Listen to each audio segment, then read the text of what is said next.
All right, here's some ideas for those of you that are staying at home. You can't get out to the farm that much and you want kind of a tip or something to get inspired as you're getting your horse ready for the Retired Racehorse Project's Thoroughbred Makeover. So my first tip is to be really aware of your voice. Most people, I think, use their voice way too much with their horses. And that's not really bad, it just ceases to mean anything, I think. And the most obvious example is clucking. Next time you go out to the barn, watch how much you cluck, watch how much other people cluck. You know, people cluck for go forwards, even go backwards, walk, trot, canter, pick up a leg, get on the trailer, get off the trailer, pay attention.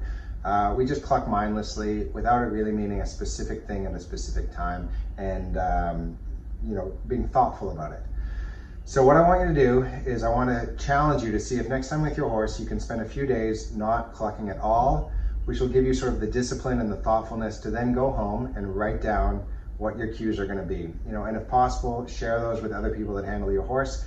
The more consistent you are, the more consistent your horse is going to be. So I just wanted to share with you some of the cues that I use, some of the verbal cues that I use when I train my horses.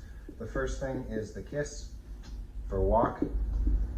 The second thing is the cluck for trot. The third thing is it's a double cluck. I'll just put cluck cluck for the canter. The next thing is I'll use for a down transition. I'll just put BRR for a down transition. For a full halt, I'll use whoa. Change my voice a little bit, just like that. For my Liberty horses, you know, when I work with them without a halter or a lead rope, I'll use a whistle for come. The other thing I'll use is a snap for pick up a leg.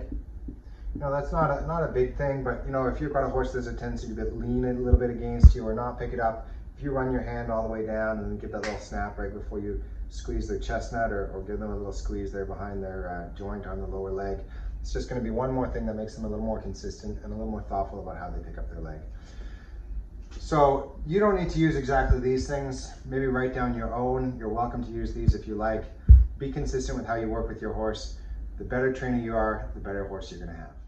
I want to give you 3 tips here on how to be more polite with your horse. A lot of times we want our horses to be more polite with us, but really I think it starts with us being more polite with them.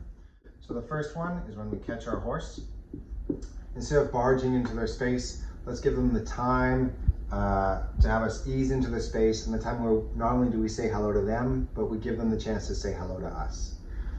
The second thing is when we do up the girth. You know, a lot of us that grew up around horses, we learned this, but hopefully, you know, for everybody we tighten the girth over 2 or 3 times, maybe even 4 or 5 times, that we don't just cinch it up quickly, but we take our time.